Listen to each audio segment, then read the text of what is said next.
በኢየሱስ ይሁን። እንደምን ሰነበታችሁ? ጊዜው ገና ቢሆንም እንኳን ለጌታችን ለኢየሱስ ክርስቶስ ልደትና እንደገና ደግሞ በዚህ ምድር ለአዲሱ ዓመት ዋዜማና መሰንበቻ እንኳን አደረሳችሁ። ዓመታትን የሚያቀዳጅ እድሜን የሚሰጥ እግዚአብሔር ነው። ክብር ሁሉ ለኢየሱስ ይሁን። ዛሬ ደግሞ ስላገኘሁት እድል እንደገና እዚህ መድረክ ላይ እንድቆም ደግሞ በሩን ስለከፈታችሁልኝ መሪዎች እግዚአብሔር አምላክ ይባርካችሁ። የእግዚአብሔርን ቃል በደንብ ተዘጋጅቼ ጸልዬ ነው የመጣሁትኝ። እግዚአብሔር ዛሬ ይናገረናል። ባለፈው እዚህ ሳገለግል ስወጣ በጣም ብዙ ሰዎች ከክፍለ ሀገር ነው የመጣኸው? ተጋባዥ አገልጋይ ነህ? ከአዲስ አበባ ነው የመጣኸው ብለው አንዳንዶቹ ጠይቀውኛል። ከአዲስ አበባም አልመጣሁም፣ ከክፍለ ሀገርም አልመጣሁም፣ ተጋባዥም አይደለሁም፣ እዚሁ ቸርች አገልጋይ ነኝ እኔ።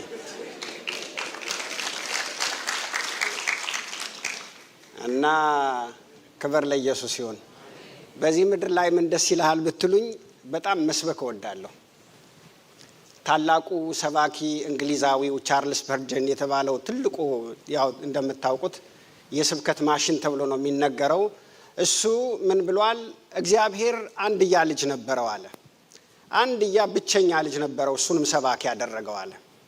እና በምድር ላይ በጣም የሚያስደስተኝ ነገር ቢኖር ባገኘሁት ጊዜ ሁሉ መጽሐፍ ቅዱሴን አነባለሁ። ቀጥሎ ስሰብክ ውዬ ስሰብክ ባድር አልሰለችም። እሱም ደግሞ ከላይ ተሰጥቶኛል፣ አደርገዋለሁ። ጌታ ይረዳኛል። ክብር ለጌታ ለኢየሱስ ይሁን። እንግዲህ ወደ ስብከት የገብቻለሁ። ታውቃላችሁ እንግዲህ የጮኝነት ዘመን ቢያዩት የማይሰለች በጣም ደስ የሚል ነው። ያለፋችሁ ሰዎች ታውቃላችሁ የጮኝነት ዘመን እንዴት ደስ ይላል። እኔ ስላገባሁኝ የጮኝነት ዘመኔን አስታውሳለሁኝ። ዝም ብሎ ተያይዞ መጓተት ነው፣ መደዋወል ነው፣ ቴክስት ማድረግ ነው። ዝም ብሎ በምክንያቱም አለ ምክንያቱም በቃ መገናኘት ነው።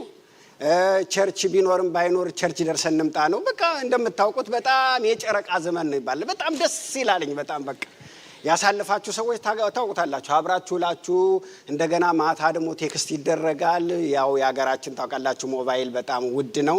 25 ብሩ ያልቃል፣ ሌላም ደግሞ ይጨመራል። በጣም በቃ የሚገርም ነው አይደለም? ያው ታውቃላችሁ። እና ከዛ በኋላ ያው የጮኝነት ዘመን ደግሞ ጨረቃ ያው ቢያዩት እንደማይጠገብ ሁሉ በጣም ደስ ይላል። በቃ ከዛ መነጫነጭም አለው፣ በመካከል መጣላትም አለው፣ መጋጨትም አለው። ተመልሶ እንደገና ደግሞ በቃ ትሪት መደራረጉ፣ በቃ ተገናኝቶ ጁስ መጠጣቱ፣ ሻይ ምናምን። አንዳንድ አንዱ ገንዘብ አለው፣ ሌላው ገንዘብ የለውም። እና ከዛ በኋላ ደግሞ ምን ይሆናል? በጣም የሚገርማችሁ ነገር ባንድ ብዙ ያልቀናው ሰው ይኖራል። እንግዲህ አንድ ይመጣና ከዛ በኋላ ይጋብዛል፣ ጁስ በዶናት ይጋብዛል፣ ሻይ ይጋብዛል፣ ማኪያቶ ይጋብዛል። ለካ ልጅቱ ወይ ልጁ የሱ አልነበረም። ባለ ጊዜ ይመጣና ይዟት ይሄዳል ማለት ነው።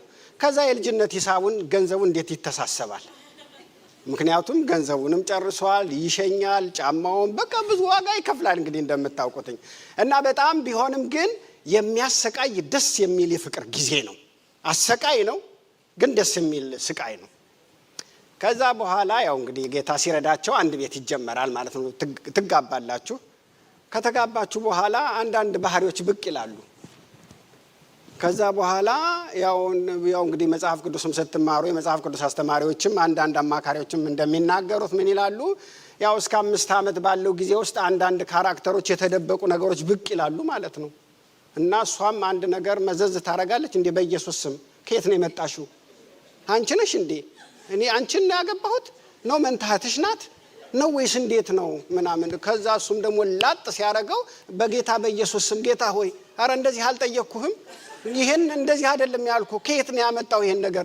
ለምንድን ነው ያልነገርከኝ? ከዛ በቃ ድፍርስርስ ይላል። በቃ ከዛ በቃ በእያንዳንዱ ነገር ወገኖቼ ወይ ዛሬ የምንካፈለው የእግዚአብሔር ቃል በመጽሐፍ ቅዱሳችን ብዙ ታላላቅ የእግዚአብሔር ሰዎች አሉ። በእግዚአብሔር ቤት በደስታና በአቅም በኃይል አገልግለው ችግር ሲፈጠር በእግዚአብሔር ላይ ጥያቄ ያነሱና ተጠራጣሪ የሆኑትን ሰዎች እንመለከታለን። ብዙዎችን ባንመለከትም ግን አንደኛውን ሰው እንመለከታለን ማለት ነው። መጽሐፍ ቅዱሳችንን እናወጣና የሉቃስ ወንጌል ምዕራፍ 7 ላይ ያለውን ቃል በጌታ በኢየሱስ ክርስቶስ ስም ከቁጥር 18 ለቃሉ ክብር ሁላችን ቆመን እናነበዋለን። የምታውቁት ቃል ነው። ነገር ግን ወገኖቼ ሆይ ሁላችን እንቆምና ይህንን የእግዚአብሔርን ቃል እናነባለን። ከቁጥር 18 ጀምሮ የሉቃስ ወንጌል ምዕራፍ 7 ቁጥር 18 መደጋግመው ማንበብ ሲጀምር ሳትሰሙ ትቀሩና ምን ትላላችሁ? ሉቃስ ነው ያለው ማርቆስ ቁጥር 8 ነው ቁጥር 7 እንዳትሉ ነው መደጋግመው። አሁንም ደግመዋለሁ። የሉቃስ ወንጌል ምዕራፍ 7 ቁጥር 18 ጀምሮ አነባለሁኝ። ደቀ መዛሙርቱም ለዮሐንስ እነዚህን ሁሉ አወሩ። ዮሐንስም ከደቀ መዛሙርቱ 2 ወደ እርሱ ጠርቶ የሚመጣው አንተ ነህን ወይስ ሌላ እንጠብቅ ብሎ ወደ ኢየሱስ ላከ። ሰዎቹም ወደ እርሱ መጥቶ መጥምቁ ዮሐንስ የሚመጣው አንተ ነው ወይስ ሌላ እንጠብቅ ብለው ወደ አንተ ላከን አሉት። በዚያች ሰዓት የመጡትን መልእክተኞች ተቀመጡ አላቸው ማለት ነው። እኔ ነኝ እኔ አይደለሁም አላለም። በዚያች ሰዓት ከደዌና ከስቃይ ከክፉ መናፍስት ብዙዎችን ፈወሰ፣ ለብዙዎች ዕውሮች ማየትን ሰጠ። ኢየሱስም መልሶ እንዲህ አላቸው፣ ሄዳችሁ ያያችሁትን የሰማችሁትንም ለዮሐንስ አውሩለት። ዕውሮች ያያሉ፣ አንካሶች ይሄዳሉ፣ ለምጻሞች ይነጻሉ፣ ደንቆሮች ይሰማሉ፣ ሙታን ይነሳሉ፣ ለድሆች ወንጌል ይሰበካል። በእኔ የማይሰናከል ብፁዕ ነው። ለዮሐንስ መልእክተኞች ከሄዱ በኋላ ለሕዝቡ ስለ ዮሐንስ ይናገር ጀመር። እንዲህ አለ፣ ምን ልታዩ ወደ ምድረ በዳ መጣችሁ? ነፋስ የሚወዘውዘውን ሸምበቆ ወይስ ምን ልታዩ መጣችሁ? ቀጭን ልብስ የለበሰውን? እነሆ ጌጠኛ ልብስ የለበሱና በቅምጥልነት የሚኖሩ በነገስታት ቤት አሉ። ወይስ ምን ልታዩ መጣችሁ? ነቢይን? አዎ እላችኋለሁ ከነቢይም የሚበልጠውን። እነሆ መንገድን በፊትህ የሚጠርግ መልእክተኛዬን በፊትህ እልካለሁ ተብሎ የተጻፈው ይህ ነው እላችኋለሁ። ከሴቶች ከተወለዱት መካከል ከመጥምቁ ዮሐንስ የሚበልጥ ማንም የለም። በእግዚአብሔር መንግሥት ግን ከሁሉ የሚያንስ ይበልጠዋል አለ። ቀኝ እጆቻችንን ዘርግተን እንጸልያለን። የተቀደሱ እጆቻቸውን አንስተው በእግዚአብሔር ፊት እጸልያለሁ እንዳሉ ጌታ ሆይ እጆቻቸውን አንስተው ይጸልዩ እንዳልክ እጆቻችንን አንስተን እንጸልያለን። በጌታ በኢየሱስ ስም ዛሬ በቃልህና በመንፈስህ ይሄንን ጉባኤ እንድትነካ እጸልያለሁ። እግዚአብሔር ሆይ ቃልህን እየተነጋገርን በሽታዎች ይቅለጡ፣ መናፍስቶች ይመቱ፣ አጋንንቶች ይመቱ፣ መርገምት ሁሉ ይሰበር፣ የጨለማ ኃይል ሁሉ የተገፈፈ ይሆን፣ የአጋንንት ሥራ ይፍረስ፣ የጨለማ ኃይል ሁሉ የተመታ ይሆን። መንፈስ ቅዱስ ሆይ በተቀመጡበት ቦታ ሁሉ እጅህ እንዲያገኛቸው ጸለይኩኝ በጌታ በኢየሱስ ክርስቶስ ስም አሜን። ወገኖቼ ሆይ ይሄንን ክፍል ለማስተማር ሳስብ ምን ብዬ አርዕስ እንደምሰጠው ትንሽ ቸግሮኝ ነበረ። ምናልባት 1-2 አርዕስ ልታርጉበት ትችላላችሁ። የአማኙ ጥርጣሬ ልትሉት ትችላላችሁ። ምክንያቱም ይሄ ታላቅ የእግዚአብሔር ሰው ሲጠራጠር እንመለከታለን። ሲጠራጠር ነው የምንመለከተው። መቼም ለመጠራጠር መጀመሪያ ማመን ያስፈልጋል። ምክንያቱም ይሄ ሰው እንዳመነ ራሱ ኢየሱስ ክርስቶስ በሚገርም ሁኔታ ተናግሮለታል። ጥርጣሬ አጋጥሞኝ አያውቅም ካልን በጣም ውሸተኞች ነን። እግዚአብሔር እየደገፈን ነው እንጂ ስንት እየተፍገመገምን እኮ ነው። እየተፍገመገምን አለ ጌታ ሆይ እንላለን። የት ነው ያለኸው? ለምንድን ነው የማታወራኝ? ስለ በሽታዬ፣ ስለ ችግሬ፣ ስለ ህመሜ፣ ስለ ትዳሬ፣ ስለ ልጄ፣ ስለሚገጥመኝ ስለ እያንዳንዱ ነገር ለምንድን ነው የማታወራኝ ትላላችሁ። እግዚአብሔር እየደገፈን ነው እንጂ ብዙ የሚያፍገመግም ነገር አለን። ቢሆንም ግን ጥርጣሬያችን ወደ ክርስቶስ ነው፣ ወደ ሌላ አይደለም። ይሄም ሰው የላከው ወደ ኢየሱስ ክርስቶስ ነው። ወገኖቼ ሆይ ይሄ እኮ የሚወዛወዝ ሸምበቆ አይደለም፣ ብረት ነው፣ ኃይለኛ ነው፣ የቆመ ነው፣ የጸና ነው እያለው ተፍገመገመ፣ አልቻለም። ምንድን ነው ምክንያቱ? ወገኖቼ ሆይ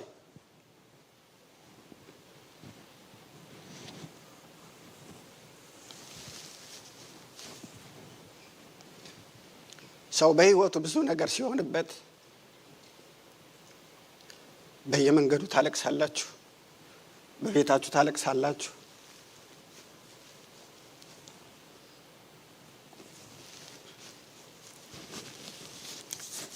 አገልጋይ ስትሆኑ ደግሞ ብዙ ስልክ ይደወልላችኋል፣ ብዙ ነገር ታያላችሁ፣ ብዙ ነገር ትሰማላችሁ እና ያው ሙግታችሁ ከጌታ ጋር ነው የሚሆነው። የት ነው ያለው ጌታ ሆይ? ወገኖች ሆይ የመጥምቁ ዮሐንስ ኳሊቲ ኢቭን ኢየሱስ ክርስቶስ እንኳን እንዴት እንደመሰከረለት እናየዋለን። ምን ሆኖ ነው? ለምንድን ነው በጥያቄ ውስጥ የምንወድቀው? መከራ ሲመጣ፣ ችግር ሲመጣ፣ ህመም ሲመጣ እግዚአብሔር የተናገረው የተስፋ ቃልና እናንተ እየሆናችሁበት ያለው ነገር አልገናኝ ሲል የት ነው ያለው ጌታ ትላላችሁ?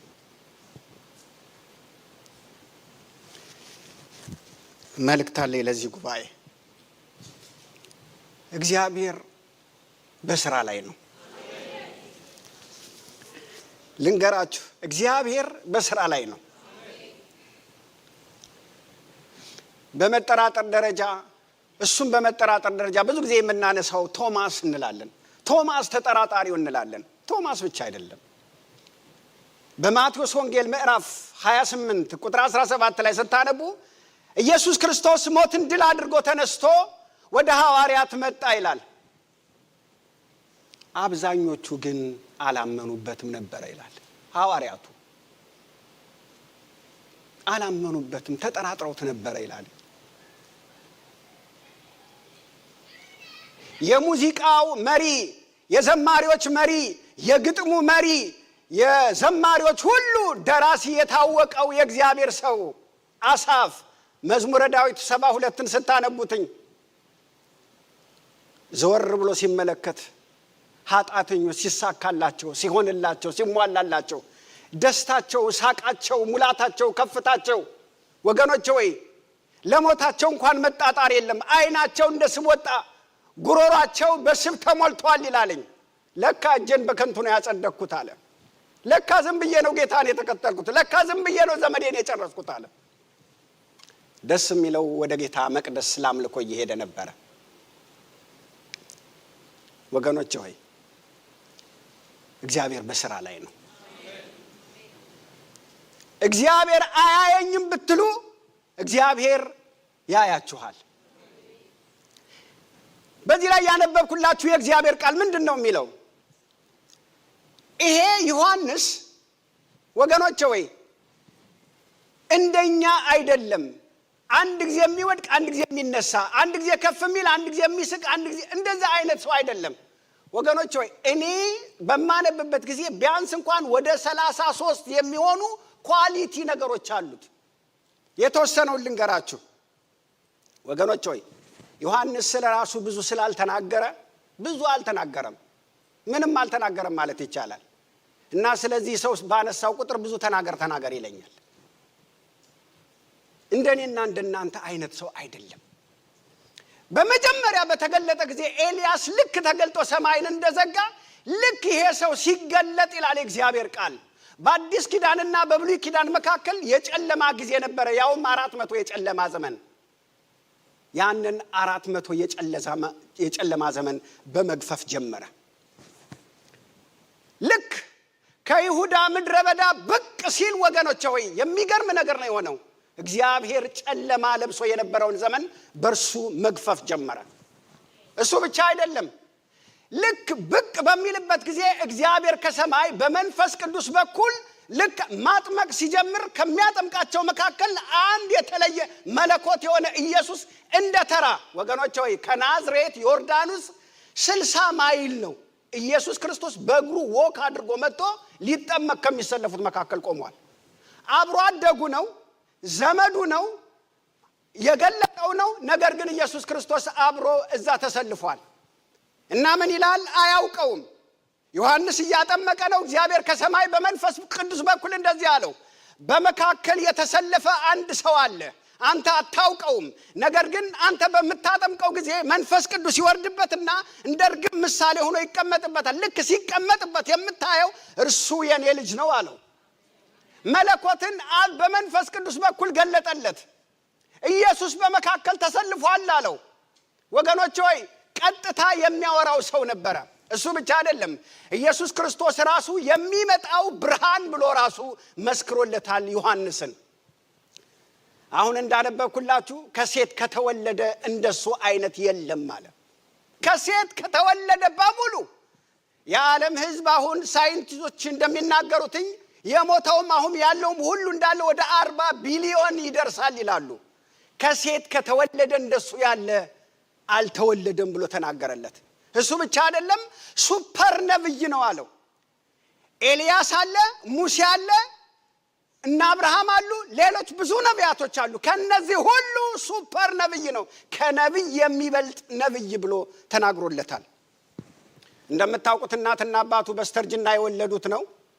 እሱ ብቻ አይደለም በስተርጅና ይወለዱት እንጂ እግዚአብሔር ኪዳኑን ጠብቆ ከአሮን ቤተሰብ የተወለደ ነው። ከነስሙ ራሱ እግዚአብሔር ወደ ምድሪቱ ወደ ዓለም ዮሐንስ ማለት ጸጋ ማለት ነው። ጸጋ ወደ ምድሪቱ ሲለቀቅ ማለት ነው። ይሄ ብቻ አይደለም፣ በኤልያስና መንፈስ ኃይል መጣ ነው ያለው። ኤልያስ ነው አለው ራሱ ኢየሱስ። ይሄ ሰው ኤልያስ ነው፣ ሲመጣ በኤልያስ መንፈስ ነው የሚመጣው። አንድ ትንቢት አልተናገረም ወገኖች፣ አንድ አጋንንት አላወጣም። ነገር ግን በኤልያስ መንፈስ መጣ ብሎ ሲናገር እንሰማለን።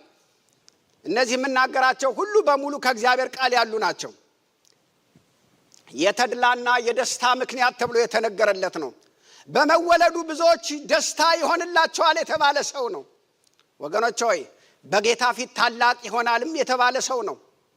እናውቃለን የሚሉትን አባቶችን ልባቸውን ቀይሮ ወደ ሕፃናት፣ ምንም የማያውቁትን ሕፃናት ደግሞ ልባቸውን ለውጦ ደግሞ ወደ አባቶች የቀየረ የእግዚአብሔር ሰው ነው። ገና ሆድ ውስጥ ሆኖ ስም ይወጣለት ሰው ነው ወገኖች ሆይ። በእናቱ ማህፀን ሆኖ መንፈስ ቅዱስ የተሞላ ነው። በመልአኩ በገብርኤል የተበሰረ ሰው ነው። ይመጣል የተባለው ኤልያስ ተብሎ የተነገረለት ነው። እየነደደ የሚያበራ ሻማ ነው ብሎ ራሱ ኢየሱስ ክርስቶስ የተናገረለት ነው። ይነዳል ወገኖች ሆይ። ዛሬ እኮ ስለሱ ህይወት በመናገርበት ጊዜ እያንዳንዱ ሁሉ ብዙ ሰባኪዎች በእነዚያውን በተናገርኳቸው መልእክቶች ውስጥ እያንዳንዱ ሁሉ ሲብራራ ማአት እኮ ነው። እኔ እኮ አሁን የምናገረው እንደ ድፍድፍ ዘይት እኮ ነው የምናገረው። ምክንያቱም መጽሐፍ ቅዱስ በሚጠናበት ጊዜ በሶስት መንገድ እንደሚጠና ብዙዎቻችሁ ታውቃላችሁ።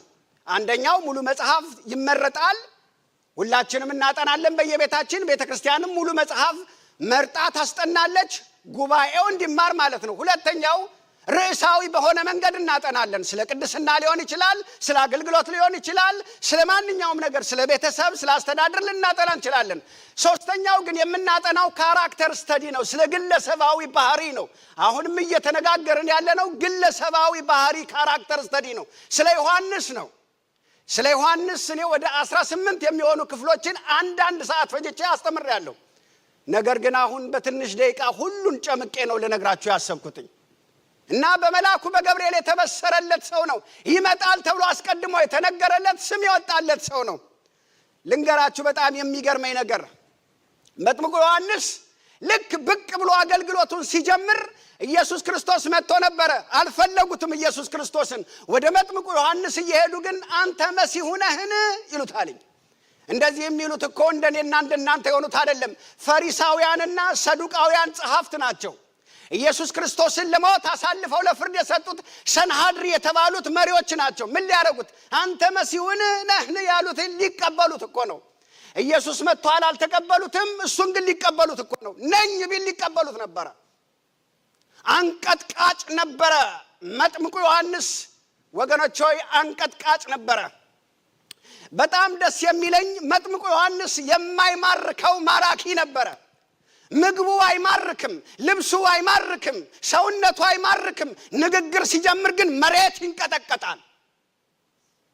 ልብሱ የግመል ፀጉር ነው ይላል፣ መታጠቂያው ጠፍር ነው ይላል።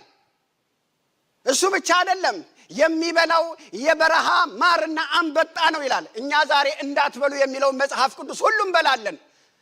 አንበጣ ከሚበሉት መካከል ውስጥ ነው። እንዳሁኑ ብር የሚል አይደለም፣ ተለቅ ያለ ነው። ዘሌዋውያን ምዕራፍ 11 ቁጥር 22 ላይ ታገኙታላችሁ። አንበጣ ይበላል። ከኪስ ያላመጣሁትም የእግዚአብሔር ቃል ይናገራል። ተለቅ ያለ ነው። ከሚበላው መካከል አንዱ አንበጣ ነው። አንበጣ ይበላል። ወገኖቼ ወይ ልብሰ ሲልክ አይደለም፣ እንደኔ እንደዚህ ዘንጦ ያማረ አይደለም ወገኖቼ ወይ። እሱም ሲናገርለት ምን ልታይ ወደዚህ ምድረ በዳ መጣችሁ? በነገስታት ቤት ያሉትን ያማረ ሲልክ የለበሱ ልብስ እነሱ ነገስታት ቤት ነው ያሉትኝ አለ። እንደዛ አይደለም። ልብሱ አይማርክም፣ ምግቡ አይማርክም፣ ፊዚካሉ አይማርክም። በረሃ ውስጥ የኖረ ነው፣ እየተንገላታ ነው፣ ውበት የለውም። ንግግር ሲጀምር ግን ነገስታቱን ያንቀጠቅጣል፣ ቤተ መቅደሱን ያንቀጠቅጣል። እግዚአብሔር ይህንን መንፈስ ይስጣችሁ በኢየሱስ ስም። እግዚአብሔር ይህንን መንፈስ ይስጣችሁ በጌታ በኢየሱስ ስም። መጥምቁ ዮሐንስ መናገር ከጀመረ ቤተ ክህነቱ ይንቀጠቀጣል፣ ቤተ መንግስቱ ይነቃነቃል። ወገኖች ሆይ ኢየሱስ ክርስቶስ በዘመኑ በነበረበት ጊዜ ዮሐንስ አገልግሎቱ ዘመን ተሻጋሪ ነበረ። በሐዋርያት ሥራ ምዕራፍ 19 ቁጥር 7 ላይ በምታነቡበት ጊዜ እግዚአብሔር ቃል ሲናገር ሐዋርያ ጳውሎስ ጌታን ተቀበለ። ኢየሱስ ክርስቶስ ሞቶ ከሞት ከተነሳ ካረገ በኋላ መንፈስ ቅዱስ ወርዶ ቤተክርስቲያን ተተክላ 20 ዓመት ሆኗል። 20 ዓመት ሆኖ ጳውሎስ ወንጌል ሊሰብክ ወደ ኤፌሶን ሲገባ 12 ሰዎችን አገኘ ይላል እና ይጠይቃቸዋል። መንፈስ ቅዱስን ተቀበላችሁ? አልተቀበልንም። አለ እንዴ እንደዛ የሚባል ሰምተን አናውቅም አሉ። ታዲያ በምን ተጠመቃችሁ ሲላቸው ምን አሉትኝ? በመጥምቁ ዮሐንስ አሉትኝ። 20 ዓመት ሆኖታል እኮ ኢየሱስ ክርስቶስ ካረገ። አሁንም የመጥምቁ ዮሐንስ አገልግሎት ቀጥሎ ነበረ። እሱ ብቻ አይደለም፣ አጵሎስ እኮ ስለ መጥምቁ ዮሐንስ ትምህርት ብቻ ነበር የሚያውቀው። ትንሽ እየጨረፍ ነበር፣ ሙሉ አልነበረም። አገልግሎቱ ዘመን ተሻጋሪ የሆነ ተጽዕኖ በጣም የሚገርም ነበረ። ይሄ በጣም የሚገርመኝ ንገራችሁ፣ ከአብና ከመንፈስ ቅዱስ ቀጥሎ መለኮትን የገለጠ ሰው ነው። ነቢያት ሁሉ በሙሉ 39ኙ መጽሐፍ ኢየሱስ ይመጣል እያሉ ሲተነብዩ፣ እሱ ግን ሲገለጥ ይመጣል አይደለም ያለው። የዓለምን ኃጢአት የሚያስወግድ የእግዚአብሔር በግ ብሎ ኢየሱስን መለኮትን የገለጠ ነው። መለኮት ይሄውላችሁ ሲነገርለት የነበረው ይሄ ነው ብሎ ኢየሱስን የገለጠ ነው። እሱ ብቻ አይደለም፣ መግለጥ ብቻ ሳይሆን መለኮትን ያጠመቀ ነው። ኢየሱስ ክርስቶስ ምን አደረገው? አምላኩን ያጠመቀ የእግዚአብሔር ሰው ነው። ማጥመቅ ብቻ አይደለም፣ የሥላሴን ህብረት የሰማ ሰው ነው። አብ ከላይ ሆኖ የምወደው ልጄ እሱ ነው ሲለው፣ መንፈስ ቅዱስ እንደ ርግብ መጥቶ ሲቀመጥበት፣ ወልድ በአካል ሲጠመቅ የሥላሴን ህብረት የተመለከተ የእግዚአብሔር ሰው ነው። የሁሉ ኳሊቲ ያለው ሰው ነው። ለጌታችን ለኢየሱስ ክርስቶስ አብሮ አደጉ ነው፣ ዘመዱ ነው፣ ጓደኛው ነው። ደግሞ በክብር ኢየሱስ ክርስቶስን የገለጠው ነው እና በልጅነታቸው ሲገናኙ ያወሩ ይመስለኛል። እንዴት ነው ተባብለው፣ ያክስት ልጅ ናቸው። እንዴት ነው ወደፊት ምን ይታያል ሲለው፣ ዝም ብሎ ጮህ ይለኛል የሚል ይመስለኛል። አንተስ ምን ይታያል ሲለው፣ እኔ ደግሞ ተሰቀል ይለኛል የሚል ነው የሚመስለኝ። ምክንያቱም አብረው ዘመድ ናቸው። ማርያም ትሄዳለች ኤልሳቤጥ ጋር፣ ኤልሳቤጥ ማርያም ጋር ትመጣለች፣ ይጠያየቃሉ። የቤተሰብ ናቸው፣ ያወራሉ። በልጅነት ልጆቻችን በልጅነታቸውን ጠይቃቸዋለን። ወደፊት ምንድነው መሆን የምትፈልገው ሲባል ፓይለት ይላል፣ ዶክተር ይላል፣ ኢንጂነር ይላል። እና እነዚህም በልጅነታቸው ምንድነው ወደፊት መሆን የምትፈልገው? ዝም ብሎ ጩጩ ይለኛል ሊል ይችላል። አንተስ እንዴት ነው? እኔ ደግሞ ተሰቀል ነው የሚለኝ ብለው ሊያወሩ ይችላሉ። ምክንያቱም አብሮ አደጉ ነው፣ ጓደኛው ነው፣ ዘመዱ ነው። ወገኖቼ በጣም የሚገርማችሁ ነገር ማን ነህ? ኤልያስ ነህ? ኤልያስ እንደሚታወቅ በእስራኤል በጣም የተከበረ ነብይ ነው። ነብዩ ነህ የሚሉት ሙሴ ነህ ወይ ለማለት ነው። መጽሐፍ ቅዱስ ከሙሴ በኋላ ሙሴን የሚተካ ሰው አልተነሳም። ሙሴ ነህ ወይ ለእስራኤል ሙሴ፣ ኤልያስ፣ አብርሃም ከተነሳ መጀመሪያ ወንጌል ለመስፋክ ሲጀምሩ ከነዚህ ነው መነሳት ያለባችሁ። አለበለዚያ ሌላ ጣጣ ውስጥ ነው። ነብዩ ነህ፣ ቀጥለው መሲሁ ነህ። የሰጠው መልስ ይገርመኛል። በምድረ በዳ የሚጮህ ድምጽ ነኝ። ድምጽ ስም አትሰጡት፣ ስልጣን አትሰጡት፣ ፓስተር አትሉት፣ ሐዋርያ አትሉት፣ ነብይ አትሉት፣ ታይትል አትሰጡት፣ ልብስ አታለብሱት። ድምጽ ምንድን ነው? ወገኖቼ በጣም የሚገርም ሰው እኮ ነው ይሄ ሰው። ተሰናከለ። ይሄ ሰው ነው የተሰናከለው። ወደ ኢየሱስ የላከው ይሄ ሰው ነው። አሁን ቁጥር አልሰጠውላችሁም እንጂ ወደ 33 የሚሆኑ ፐርሰናል ኳሊቲ ያለው የእግዚአብሔር ሰው ተሰናከለ። አንተ ነህ ወይ አለው። እኛማ እንዴት አንል? በሚገጥመን ነገር ጌታ ሆይ ምንድነው ጌታ ሆይ አለህ ወይ ጌታ ሆይ የት ነው ያለኸው ጌታ ሆይ እባክህን ከረግረግ ጭቃ አውጣኝ ጌታ ሆይ የልጄን ነገር እባክህ ተመልከት ጌታ ሆይ የትዳሬን ነገር እባክህ ተመልከት ጌታ ሆይ የኑሮዬን ነገር ተመልከት ጌታ ሆይ በመገረፉ ቁስል ተፈውሳችኋል ተብሎ ተጽፎ እኔ ግን ህመምተኛ ነኝ ጌታ ሆይ አንተን እያመለኩ አንተን እያገለገልኩ ለአንተ እየሮጥኩኝ ምን ባደርግ ነው ጌታ ሆይ ነው በደሌ በማን በኩል ነው? በአባቴ በኩል ነው? በእናቴ በኩል ነው? በአያቴ በኩል ነው? ምንድነው የበደልኩ ነገር ያለው ጌታ ሆይ ለምን አትመለከተኝም ትላላችሁ? እንጠራጠራለን። ጥርጣሬ ወደ ኢየሱስ ክርስቶስ ያለ ነው። አይዟችሁ። ቢሆንም ግን በጣም የሚገርማችሁ ነገር በቃሌ የማይሰናከል ብፁዕ ነው ያለ ጌታ ይሄ ሰው ሲሰናከል ለምን ተሰናከለ? ይሄ ሁሉ ኳሊቲ ያለው ሰው ልክ ሲታሰር ኢየሱስ ክርስቶስ መረጃ ሰምቶ አይደለም፣ መረጃ ሳይሰማ ማስፈታት ነበረበት። የጠበቀው እንደዛ ነው። መጽሐፍ ቅዱስ የሶሪያ ንጉስ ንዕማን ከሀገሩ ሲመጣ ምን እያለ ነው የመጣው?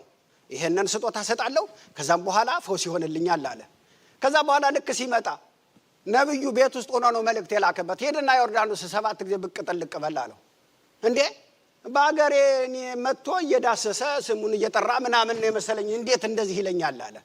ባይምሮው ያሰበው የመጣውና የሆነበት ነገር ሌላ ነው። እኛ ባይምሮአችን የምናስበው ነገር አለ ወገኖቼ ወይ ያንን ነው የምንፈልገው። እሱ ደግሞ እንደዛ አይደለም እግዚአብሔር። ለምሳሌ እግዚአብሔር ቃል ዮሐንስ ወንጌል ምዕራፍ 9 ላይ ያሰው ታውቃላችሁ ኃጢአት በሚኖርበት ጊዜ በአካላቸው ላይ ብዙ ነገር እንደሚመጣ እግዚአብሔርም ቃል ይናገራል። ዮሐንስ ወንጌል ምዕራፍ 5 ያለው ሰውዬ ሲፈውሰው ከዚህ በኋላ ሌላ ነገር እንዳይደርስብህ ደግመህ ኃጢአትን አትስራ ብሎታልኝ። ይሄም ሰው ኃጢአት ቢኖርበት ነው ሲሉ ኃጢአት አልሰራም አለው። በአባቱ በኩል ሊሆን ይችላል ገብቶናል። አባቱ ነው ኃጢአት የሰራው ስለ አባቱ ኃጢአት አላደረገም። እናቱም ማለት ታዲያ ምን ሆኖ ነው ይሄ ሰውዬ እንደዚህ ሆነው? የእግዚአብሔር ክብር እንዲገለጥ ነው አለ ኢየሱስ። እና ታዲያ የእግዚአብሔር ክብር እንዲገለጥ የኔ አይን መጥፋት አለበት እንዴ? የሱ ክብር እንዲገለጥ እኔ አካለ ስንኩል መሆን አለብኝ ካለ የሚያቦካው ጭቃ ሰውየው እያቦካው ጭቃውን ጀበና ሲያደርገው ጭቃው እንዴት ጀበና ታረጋኛለህ ለምን ድስት አታረጋኝም ይላል። አፍ የለውም። ያ ተሰሪ ነው፣ ሰሪው ሰሪ ነው። እኛም ጭቃንን እሱ ሰሪ ነው። እንዴት እንደሚያደርግ እሱ ነው የሚያውቀው እንጂ እኛ በፈለግነው መንገድ አንመርጥለትም። እነግራችኋለሁ ወገኖቼ ወይ ልክ በዚህ ጊዜ ያልጠበቀው ነገር ሆነ። በጣም የሚገርማችሁ ነገር ልክ ሲታሰር ማቴዎስ ወንጌል ምዕራፍ 4 ቁጥር 12 ላይ ልክ ሲታሰር ኢየሱስ ክርስቶስ ያስፈታዋል ተብሎ ሲጠበቅ ጭራሽ ከተማውን ለቆ ሄደ ይላልኝ። ማቴዎስ ምዕራፍ 4 ቁጥር 12 ሲታሰር ከተማውን ለቆ ሄደ። ሊያስፈታው ሲገባ ጭራሽ ከተማውን ለቆ ሄደ ኢየሱስ።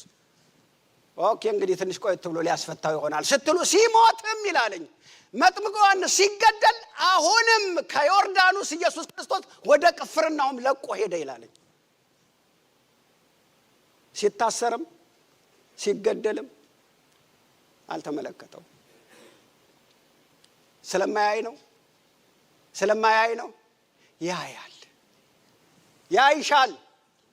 ያያል ወንድሜ ልንገራችሁ ኢየሱስ ክርስቶስ ያያል ይመለከታል። ምክንያቱ ምንድነው ወገኖቼ ወይ ስራ አቁሞ ነው እንዳይባል አሁን እንደነገርኳችሁ ነው። ሁለቱን ደቀ መዛሙርት ከራሱ ሁለቱን ላከና ምን አደረገ ይላልኝ ምንድነው የምትመጣው አንተ ነው ወይስ ሌላ እንጠብቅ ይላል። በዚህ ሰዓት መጥምቁ ዮሐንስ 1 ዓመት ተኩል ታስሯል። እየጠበቀ ነው ካሁን ያስፈታኛል እያለ እየጠበቀ 1 ዓመት ተኩል ሆኖታል። ቢያይ ሊያስፈታው አልቻለም። ሁለቱን ደቀ መዛሙርት ላከና እምትመጣው አንተ ነው ወይስ ሌላ እንጠብቅ ብሎ ኢየሱስ ክርስቶስ ጋር ሲልክ ኢየሱስ ክርስቶስ እኔ ነኝ እኔም አይደለሁም አላለም። ያደረገው ምንድነው? እነሱን ሁለቱም መልእክተኞች እዚህ ጋር ቁጭ በሉ አላቸው። አስቀመጣቸውና አጋንንቶችን አወጣ፣ በሽተኞችን ፈወሰ፣ የሞቱትን አስነሳ፣ ድንቅና ተአምራት አደረገና ያያችሁትን ሂዳችሁ ንገሩት። ይሄንን ነው ያደረገው። ከዛ በኋላ እነሱ ከሄዱ በኋላ ግን ስለ መጥምቁ ዮሐንስ መናገር ጀመረ። ወገኖቼ ሆይ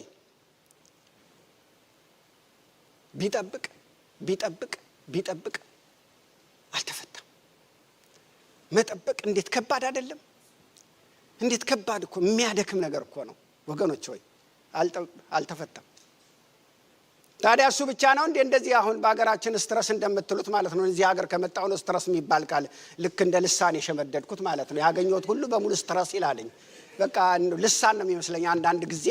እና በጣም የሚገርማችሁ ነገር ወደ አውሮፓ ሄጄ ነበር፣ እንደዚህ አይነት ነገር አልሰማሁም። እዚህ ከመጣው ነው በቃ ስትረስ እኮ ነው በቃ በጣም እና እናንተ ብቻ ናችሁ ዲፕሬሽን ውስጥ ወደቀ ማለት ነው። እሱ ብቻ ነው እንዴ ወገኖቼ ሆይ? ኤርሚያስ በሉ፣ ኤልያስ በሉ፣ ኢሳይያስ በሉ፣ ዕንባቆም በሉ፣ ብዙ ነቢያቶች ውስጥ ዲፕሬሽን ውስጥ ወድቀዋል። ስትረስ ውስጥ ወድቀዋል። ሙሴማ ምንድነው እንደዚህ የምትለው? እኔ ይሄንን ህዝብ ጸንሼዋለሁ ወልጄዋለሁ ወይ ተሸከመው የምትለኝ እስኪል ድረስ። ኤልያስ እሳት ባወረደ ማግስት ነው ሞት ይሻለኛል ብሎ ቅጥቅጣ ውስጥ የተኛው። መቼም ጌታ የሚረዳ አምላክ ነው። በቃ ገብቶታል፣ ተረድቶታልና አይዞህ ብሎ ልክ ህፃን እንደምታባብለው አባበለውና ብላና ጠጣና ገብቶኛል፣ ደክሞሃል፣ ተኛ አለው። በቃ የሚያስፈልግህ አንተ ምንድነው? አሁን እረፍት ነው የሚያስፈልግህ። በቃ ብላ ጠጣ፣ ተኛ አለው። በልቶ ጠጥቶ ልክ እንደገና ሲነቃ ደግሞ አሁንም ያስፈልጋል፣ ገና ነህ፣ አሁንም አልነቃህም፣ ገና እረፍት ያስፈልጋል። እንደገና ብላ ጠጣ፣ ተኛ ደግሞ እንደገና። ኃይሉን አደሰው ይላል እግዚአብሔር ቃል። ተነሳና ይላል እግዚአብሔር ቃል በዚያ በበላው ምግብና መጠጥ እስከ እግዚአብሔር ተራራ 40 ቀንና 40 ሌሊት ሄደ ይላል።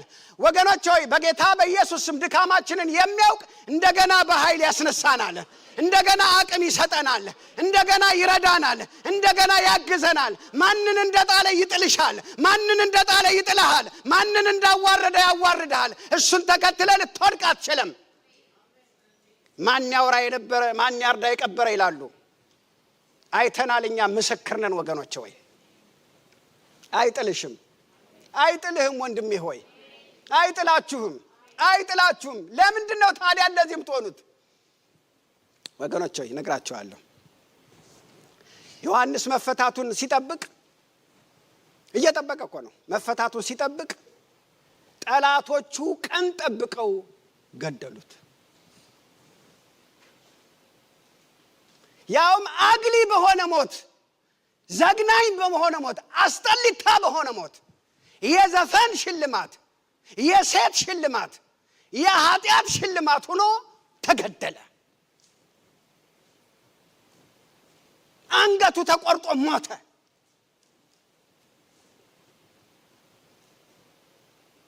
እናንተ እየጠበቃችሁት ያለው ነገር ሳይሆን ሲቀር ሌላው ሲሆን ምን ልትሉ ነው?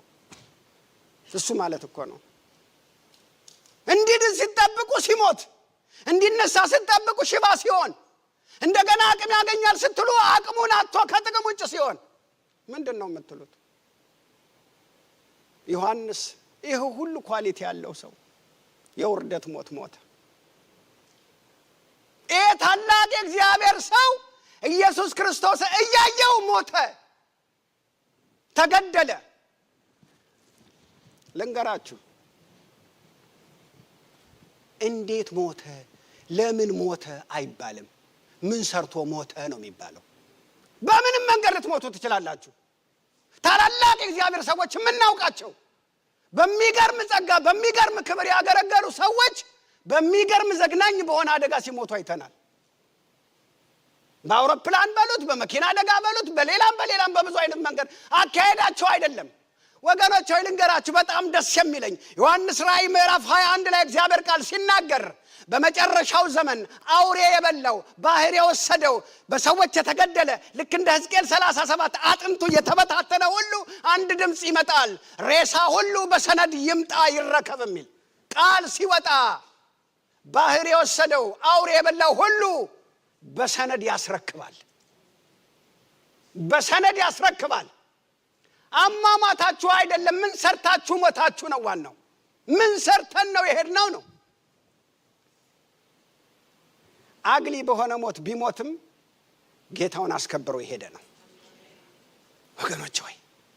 አስከብሮ ልክ መልእክቱ ሲደርሰው መጽሐፍ ቅዱስ አልተናገረም እንጂ መልእክቱ ሲደርሰው አንተ እስከሆን ካለ ያለው ምንድነው ወገኖች ሆይ? እኔ ሚዜው ነኝ፣ እሱ ሙሽራ ነው። ሙሽራው እስኪመጣ ድረስ ነበር ስለግዝ የነበረው። እሱ ሙሽራው መጥቷል፣ እኔ ሚዜው ነኝ። እሱ ከመጣ ሙሽሪት ከሙሽራው ጋር ከተገናኘ የኔ ደስታ ተፈጽሟል አለ። ጌታውን አክብሮ ሄደ ወገኖች ሆይ። እግዚአብሔር በህይወታችሁ እንዲከብር ነው እንጂ የእናንተ ነገር ምንም ልትሆኑ ትችላላችሁ። የምስራች እናንተ እንደፈለጋችሁ ልትሆኑ ብዙ ልትጮሁ ትችላላችሁ። እግዚአብሔር አይደንቀውም። መንገድ ላይ እያለቀስኩ እየተንሰቀሰቅኩ እግዚአብሔር ሆይ ኧረ እንዴት ነው ጌታ ሆይ በቃ ራሴን ልገድል ራሴን ላንቅ ነው ብል እግዚአብሔር መላእክታንን ጠርቶ ጠቅላላ በሙሉ አስቸኳይ ስብሰባ ዮሴፍ ችግር ገጥሞታልና አይልም፣ አይሸበርም፣ አይደነግጥም። እንደፈለጋችሁ ልትሆኑ ትችላላችሁ። እግዚአብሔር ስራውን ብቻ ነው የሚሰራው። ግን ያይሻል፣ ግን ያይሃል። መታመምሽን ያውቃል፣ መድከምሽን ያውቃል፣ መጨነቅሽን ያውቃል፣ ግራ እንደገባሽ ያውቃል ወገኖች። ዮሐንስ ራእይ ምዕራፍ 2 ላይ ሁለተኛዋን ቤተክርስቲያን ሰመርኔስን ምን አላት? ድህነትሽንና ህመምሽን አውቃለሁ አላት። የማላውቅ እንዳልመስልሽ ያውቃለሁ። በክርስትናሽ ምክንያት ከስራ እንዳባረሩሽ አውቃለሁ። በክርስትናሽ ምክንያት ከዘመድ እንዳባረሩሽ አውቃለሁ። ከድር እንዳባረሩሽ፣ ከሽልማት እንዳባረሩሽ አውቃለሁ። ቢሆንም ግን ባለጸጋነን ብለው ከሚንቆራጠጡት ይልቅ አንቺ ባለጸጋነሽ አላትኝ። ምንድነው ባለጸግነት ወገኖቼ ሆይ? ባለጸግነትማ በጌታ አይን መታየት ነው ወገኖቼ ሆይ። ባለጸግነት መኪናም አይደለም፣ ቤትም አይደለም። እያንዳንዱ ስብከት በየሀገሩ ይወሰናል። ኢትዮጵያ ውስጥ ስለ መኪና ቢሰበክ ምንም አይደለም፣ ኑሮ ነው። እዚህ ሀገር ግን አሁን ስለ መኪና ሊሰበክ ይችላል? አይችልም። ማንም ሰው ሊነዳ ይችላል፣ ማንም ሰው ሊያደርገው ይችላል። ወገኖች ሆይ ባለጸግነት በጌታ አይን መታየት ነው፣ በጌታ ህልውና ውስጥ መሆን ነው፣ እግዚአብሔር የሰጠንን ስራ መስራት ነው ወገኖች ሆይ። በጌታ ፍቅር እነግራችኋለሁ፣ ዮሐንስ ጌታውን አስከብሮ ሄደ። በመጽሐፍ ቅዱሳችን ብዙ ሲሰበክ የምንሰማው ምንድን ነው? የምንሰማው ዳንኤል ምዕራፍ 16 አምላካችን ምን ያደርገናል? ያድነናል። ባያድነንስ አንሰግድም። ዛሬ እንደዚህ አይነት ክርስቲያን ያስፈልጋል። ይሰጠኛል፣ ባይሰጠኝስ ይመለካል። ይፈውሳል፣ ባይፈውሰኝስ ይሰገድለታል። ያደርግልኛል፣ ባያደርግልኝ እገዛለታለሁ፣ እሰግድለታለሁ፣ እኖርለታለሁ፣ ባይሰጠኝም ጌታዬ ነው የሚል ወገኖች ሆይ ለመጥማጣና ለፈስፋሳ ትውልድ እግዚአብሔር አይፈልግም። የጀግና ልጅ ጀግና ነው ወገኖች ሆይ። አምላኬ ታዳጊ ነው፣ አምላኬ ያድናል። ካላዳነኝስ እየዘመርኩ እሄዳለሁ። በዮሐንስ ራእይ ምዕራፍ 2 ስለ ጴርጋሞን ቤተክርስቲያን አንድ የሚገርም ታላቅ የእግዚአብሔርን ሰው ያነሳልኝ። አንጢፓስ የተባለ እሱ ሰው የቤተክርስቲያን ታሪክ ሲናገር፣ የመጽሐፍ ቅዱስ አስተማሪዎች ሲናገሩ አንጢፓስ 80 ዓመት ጌታን የተከተለ ነው። ጌታን ከተውክ ከነሹመት በክብር ትኖራለህ፣ ጌታን ካልተውክ ግን ትቃጠላለህ አሉትኝ። 80 ዓመት የተከተልኩትን ጌታ አንድ ቀን ያላስቀየመኝን ምን ብዬ ነው የምክደው አሉ። መጽሐፍ ቅዱስን አሳቀፉት፣ ጋዛር ከፍክፈው አቃጠሉት። ጌታው ከበረ፣ ሰይጣን ተናደደ ወገኖች ሆይ። ሰይጣንን የሚያናድድ አየሩን የሚያበሳጭ ወገኖች ሆይ እኛ እኮ እንትና አኩርፋኛለች ብለን ወገኖች ከስርዓት ምንወጣ ሰዎች እኮ ነን። በቅርብ ጊዜማ ምን እንደሆነን አላውቅም ወገኖች ሆይ። አቅም እያጣን ነው። ያድነኛል፣ ባያድነኝስ እሰግድለታለሁ። ይፈውሳል፣ ባይፈውሰኝስ እሱ ጌታዬ ነው። ወገኖቼ ሆይ በሚሰጥና በማይሰጥ ነገር መካከል አይደለም ከእርሱ ጋር አብረን የምንኖረው። ከሴት ከተወለደ እንደሱ ያለ የለም እያለ የሚገርም ፕሮፌት ነው እያለ ኤልያስ ነው እያለ አላስፈታውም። እያወቀ ተገደለ። የሐዋርያት ሥራ ምዕራፍ 7 ላይ እግዚአብሔር ቃል ሲናገር እስጢፋኖስ ሲገደል ኢየሱስ ክርስቶስ ቆሞ ነበር ይላል። ቆሞ እያየው ተገደለ። የእግዚአብሔር ቃል እኔ አይደለሁም፣ የእግዚአብሔር ቃል። በመጽሐፍ ቅዱሳችን ኢየሱስ ክርስቶስ ከሄደ በኋላ በአብ ቀኝ ተቀምጧል ይላል እና የሚያደርጉትን አያውቁምና ይቅር በላቸው ሲል ዓይኑ ተከፈተ ይላል። ቀና ብሎ ሲመለከት የድንጋይ መዓት ላዩ ላይ ሲወርድ ይላል እግዚአብሔር ቃል። ድንጋይ ላዩ ላይ እየወረደ ኢየሱስ ክርስቶስ እንዲህ አይነቱን ሰማዕታት ከሞት እታደገዋለሁ አላይልም። እንዲህ አይነቱን ሰማዕታት ይሙት፣ ነገር ግን እኔ በክብር እቀበለዋለሁ አለ ይላል። ቆሞ ተቀበለው እንጂ አዳነው አይልም። ወገኖቼ ሆይ በጌታ በኢየሱስ ስም በእግዚአብሔር ዘንድ ሞገስ የምታገኙበት ሕይወት ይሁንላችሁ። በኢየሱስ ስም በዚህ ቃል ባርካችኋለሁ። በእግዚአብሔር ዘንድ ሞገስ የምታገኙበትን፣ በእግዚአብሔር ዘንድ ክብር የምታገኙበትን ታማኝ በጎ ባሪያ የሚያስብል ይሄ ክብር ያገኛችሁ በኢየሱስ ስም። እያየው ተገደለ። በድንጋይ ተቀጥቅጦ ቆሞ አስገደለው። ቃሉ ዘግናኝ ነው፣ ሰቅጣጥ ነው አይደለም? የእግዚአብሔር ቃል እኔ አይደለም፣ የእግዚአብሔር ቃል ግን አይዞህ ወንድሜ፣ አይዞሽ እህቴ፣ ጌታ ግን ያይሻል። ኃላፊነቱን እሱ ይወስዳል። ኃላፊነቱን ማንም አይወስድም። እየሆነብሽ ባለው ነገር ኃላፊነቱን የሚወስድ እሱ ነው። ወገኖቼ ሆይ በጣም የሚገርመው የእግዚአብሔር አሰራር፣ ሐዋርያ ጳውሎስ በምድር ላይ የኖረው 65 ዓመት ነው ይላሉ። ጌታን የተቀበለው በ30 ዓመቱ ነው። ልክ ከዛ በኋላ 35 ዓመት ሲኖር 20 ዓመት በተቆራረጠ እስር ቤት ነው ዘመኑን ያሳለፈው። ግን 20 ዓመት እስር ቤት ሲኖር ጳውሎስን ከመያዝ አየር መያዝ ይቀላል። ምክንያቱ ምንድን ነው? በታሰረ ጊዜ ተከታታይ ትምህርቶችን ይጽፋል። እነ ኤፌሶንን፣ እነ ቆላሲስን፣ እነ ቲቶን፣ እነ ጢሞቴዎስን ይጽፋል። እነ ፊልጵስዩስን ይጽፋል። ሲፈታ ደግሞ አገር ላይ ድብልቅልቅ ያለ ኮንፈረንስ። ምኑን ትይዙታላችሁ ይህን ሰው? ግን ወገኖቼ ጌታ በከበረበት መንገድ ነው የሚያስኬዳችሁ። ከፈለገ እንደ አሜሪካ ባንዲራ አየር ላይ ሊያውለበልባችሁ ይችላል። ዓለም ላይ ክብሩን ይገልጥባችሁና ሊያውለበልባችሁ ይችላል። ካልፈለገ ደግሞ የአውሮፓን ብርድ ታውቁታላችሁ። ማሜርታ እስር ቤት ቁጭ በል ሊል ይችላል። ያ ለምን ሆነ እኔ እንጃ፣ ይሄኛው ስለምን ሆነ እኔ ምን አውቃለሁ። ግን መጽሐፍ ቅዱስ እሱ ይከብር ዘንድ ነው ይላል። ከፈለገ እንደዚህ ያደርጋል፣ ከፈለገ እንደዚህ ያደርጋል። እያየው ይሄን የመሰለ እግዚአብሔር ሰው ተገደለ። እሱ ከከበረ ታዲያስ በጣም የሚገርማችሁ፣ በጣም ከሚገርመኝ ነገር ዮሐንስ ኖሮም ሞቶም መሬትን አንቀጥቃጭ ነበረ። ኖሮም ነው ሞቶም የገሃነምን ደጅ ያነቃንቅ ነበር።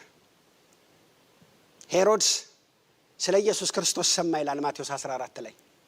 ዮሐንስን እኮ አንገቱን ቆርጦ ጥሎታል። ኢየሱስ ክርስቶስ ድንቅና ተአምራት እያደረገ መጣ ሲሉትኝ ትናንትና አንገቱን ቆርጦት፣ አይ ኢየሱስ ክርስቶስ አይደለም እኔ የገደልኩት መጥምቁ ዮሐንስ ነው አለ ይላልኝ። ትናንትና እኮ ቆርጦታል። ትናንትና አንገቱን ቆርጦ ገሎትኝ አሁን ድንቅና ተአምራት ሲሰማ እኔ አንገቱን የቆረጥኩት ነው ይላልኝ። በምድር ላይ ያለም አስደናቂ ነበረ። የገሃነም ደጅ ያነቃ፣ ሞቶም እንኳን አንቀጥቃጭ ነበረ። አይደለም አለ። ወገኖች ሆይ የሄሮድስ ቤተሰብ እንዴት ኢሞራል የሆነ በጣም የቆሸሸ ቤተሰብ ነው። መጽሐፍ ቅዱሳችን 4 ሄሮድሶች እንዳሉ የእግዚአብሔር ቃል ይናገራል። 4ቱም በሙሉ አጥፊዎች፣ ነፍሰ ገዳዮች፣ በስልጣናቸው በራሳቸው ላይ የመጣ ሁሉ አጥፊዎች ናቸው። እነዚህም መጽሐፍ ቅዱሳችን ላይ ተቀምጠዋል። የመጀመሪያው ሄሮድስ ማቴዎስ ምዕራፍ 2 ላይ ያለው ነው። ኢየሱስ ክርስቶስ በተወለደ ጊዜ ደነገጠ ይላል። ሊገለውም ፈለገ። ባላገኘው ጊዜ ብዙ ሕፃናቶችን ጨረሰ ይላል። ሁለተኛው ሄሮድስ፣ የመጀመሪያው ሄሮድስ ዘግሬት የሚባለው ነው። ሁለተኛው ሄሮድስ ግን አርኪላውስ የሚባለው ነው። ብዙ ታሪክም አልሰራም። ማቴዎስ ምዕራፍ 2 ቁጥር 22 ላይ ታገኙታላችሁ። ብዙም ታሪክ አላደረገም፣ ግን በጣም ፈሪዎች ናቸው። ሶስተኛው ሄሮድስ መጥምቁ ዮሐንስን የገደለው ነው። ሶስተኛው ሄሮድስ። ሶስተኛው ሄሮድስ አንጢፓስ የሚባለው ነው። አሁን ያነበብኩላችሁ ማቴዎስ 11 ላይ ያለው ሄሮድስ ነው። ሶስተኛው ሉቃስ ምዕራፍ 3 ሄሮድስ ፊልጶስ የሚባለው ነው። ሄሮድያዳን ያገባው ማለት ነው። የሚገርማችሁ አራተኛው ሄሮድስ የዚህ የትልቁ ሄሮድስ ልጆች ናቸው እና አርስቱቡለስ የሚባል ወንድም አላቸው። አምስተኛ እቺ ሄሮድያዳ የዚህ አርስቱቡለስ የወንድማቸው ልጅ ናትኝ። የወንድማቸውን ልጅ ሴቷን ነው የሚቀባበሏት። ፊልጶስ አገባት፣ ፊልጶስ ሄሮድስ አገባትኝ። ይሄኛው ሄሮድስ ደግሞ የመጥምቁ ዮሐንስ ገዳይ ደግሞ ሂዶ ነጥቋ አመጣት። የወንድማቸውን ልጅ ነው እኮ የሚነጣጠቋትኝ። ምንም በጣም የተበላሸ ቤተሰብ ነው። በጣም ፈሪዎች፣ በስልጣናቸው የመጣ በስማቸው የመጣ ሁሉ በሙሉ ገዳዮች ነበሩ ወገኖች ሆይ።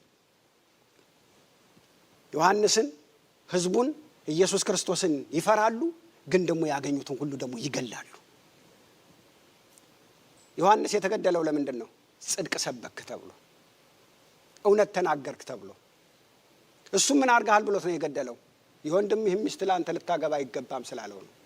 ጽድቅ ነው የሰበከው። እውነትን ተናገርክ ብሎ እውነትን አጠፋት። እውነትን በአደባባይ ገደለ ወገኖች ሆይ። ለስሙ ሲል፣ ለክብሩ ሲል፣ ለስልጣኑ ሲል ጻድቁን ቆረጠው፣ እውነትን ቆረጠው ወገኖች ሆይ። ይሄ ዝም ብሎ ታሪክ ብቻ ነው። ዛሬም እውነት የሚናገሩ ሰዎች፣ እውነት የያዙ ሰዎች ይገፋሉ፣ ግን ገፊዎች ይከፍላሉ። እንዳትከፍሉ። ከእውነት ጋር አቅም ቢያቅታችሁ እንኳን ዝም ብላችሁ አጠገብ ቁሙ። ዋጋ አትክፈሉ። እውነትን እውነት ነው ማለት ያለባችሁ። ለስልጣኑ ሲል፣ ለስሙ ሲል አጠገብ ያሉ ሰዎች ምን ይሉኛል እኔ የተናገርኩት ቃል ከሚጠፋማ ይሄ ሰው ይገደል ብሎ ታላቁን የእግዚአብሔር ብርሃን ቆረጠው። አንድ የነበረውን ቅሬታ ቆረጠው፣ ጸጥ አደረገው። ዛሬ እውነትን የሚቃወሙ ሰዎች አሉ። ቢሆንም ዮሐንስ ስራውን ጨርሶ ሄደ። ስራውን ጨርሶ ሲሄድ ግን በ30 ዓመቱ ነበር ሄደው። በ30 ዓመቱ። ምክንያቱም ከኢየሱስ ክርስቶስ ጋር የሚለያዩት የ6 ወር ነው። ኢየሱስ ክርስቶስ ስራውን ሲጀምር መጥምቁ ዮሐንስ ሄዷል። ስራውን ጨረሰ። በ30 ዓመቱ በክብር ሄደ።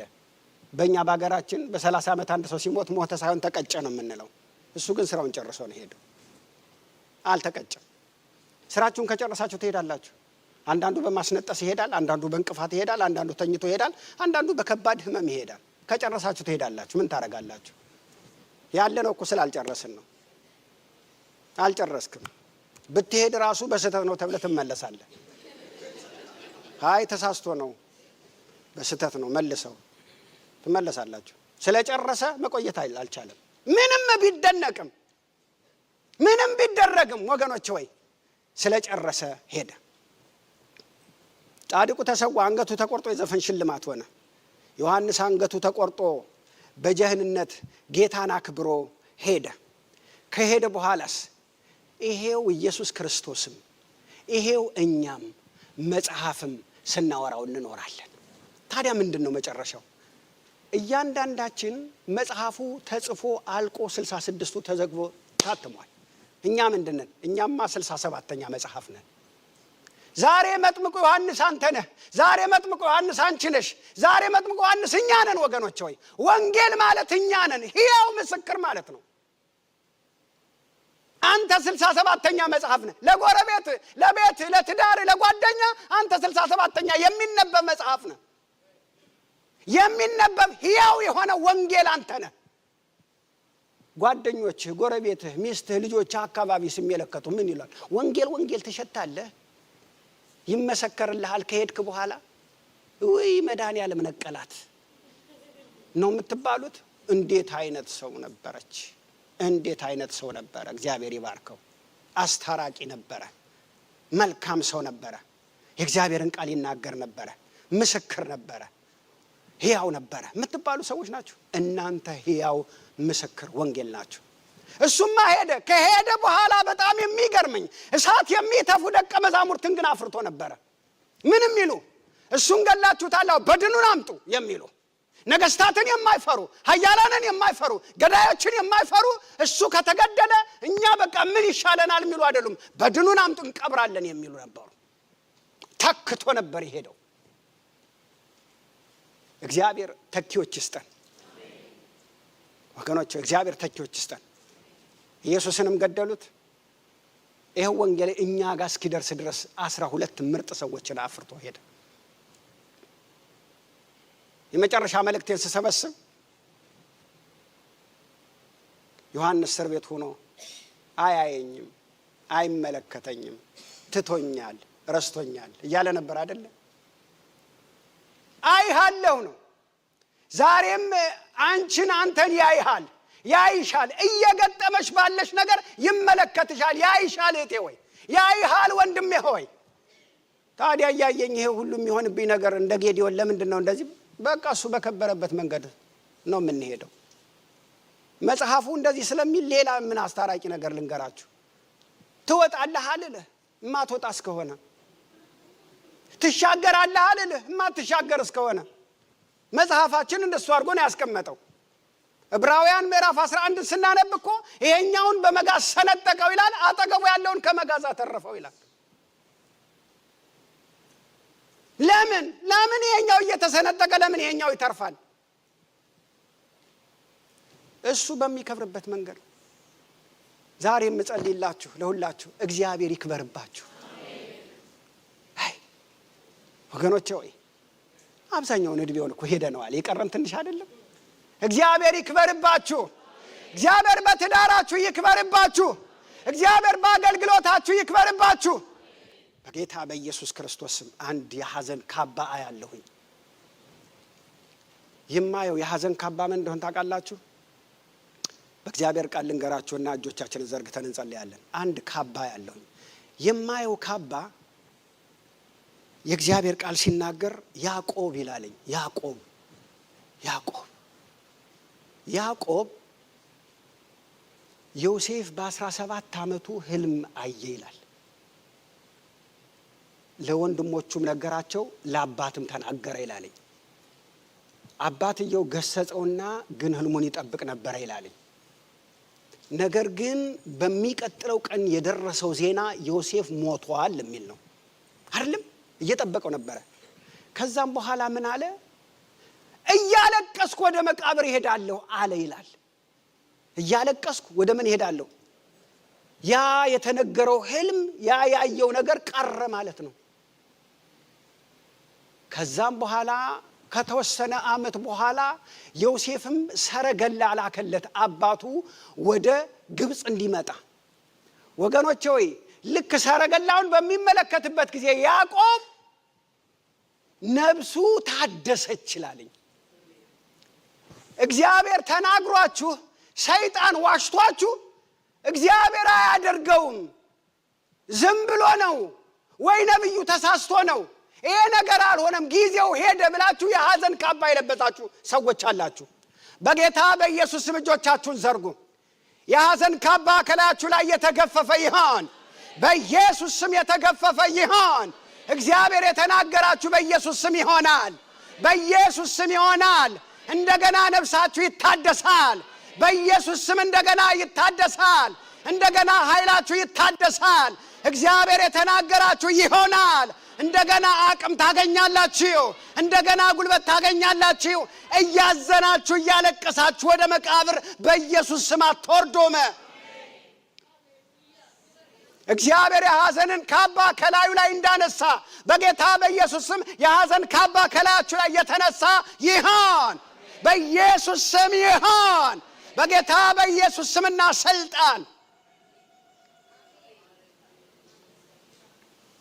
ሃሌሉያ።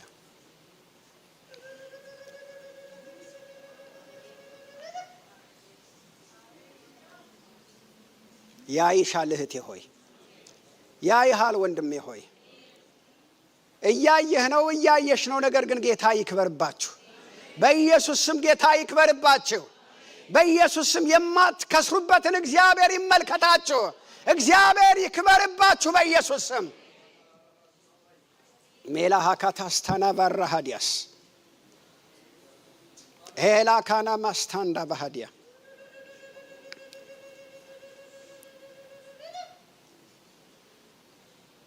ሃሌሉያ ሃሌሉያ።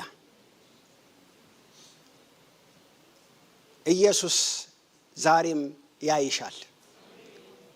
እህቴ ሆይ መልእክት ይዤ እኮ ነው የመጣው። ዛሬም ኢየሱስ ያይሻል። ዛሬም ኢየሱስ ይመለከታል።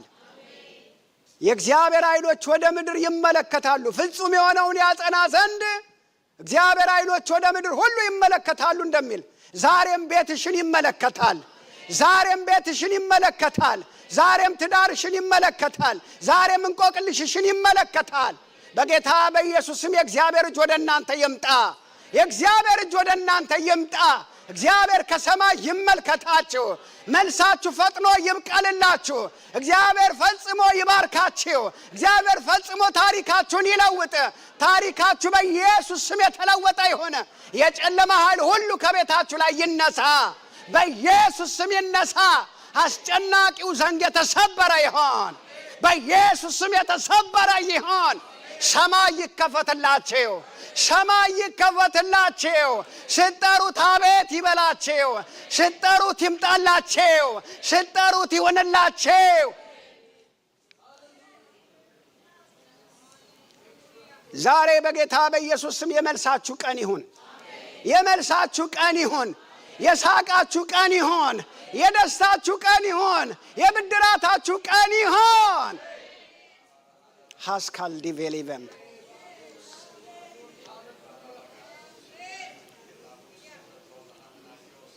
ያይሃል ኢየሱስ ያይሃል።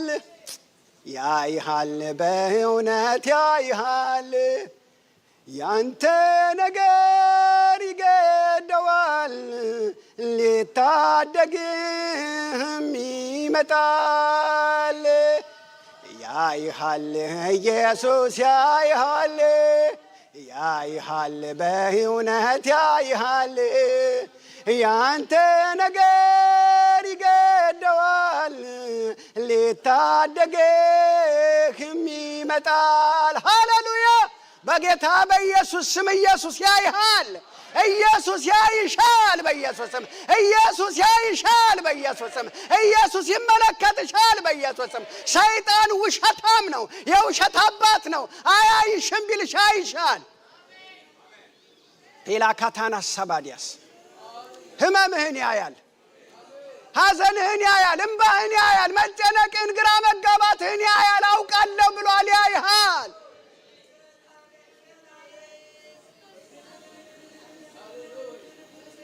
በምድረ በዳ ያለኸው እንደ አጋር ያነባከው የሚያይን ብታየው ፍጻሜና ተስፋ አለው። ያይሃል በእውነት ያይሃል። ያይሃል በእውነት ያይሃል። ያንተ ነገር ይገደዋል። ሊታደግህም ይመጣል። ሃሌሉያ። አባት ሆይ ከዚህ ቀን ጀምሮ ባርካቸዋለሁ እንዳልክ ጌታ ሆይ ከዚህ ቀን ጀምሮ ምስክርነት ስለምንሰማ እናመሰግንሃለን።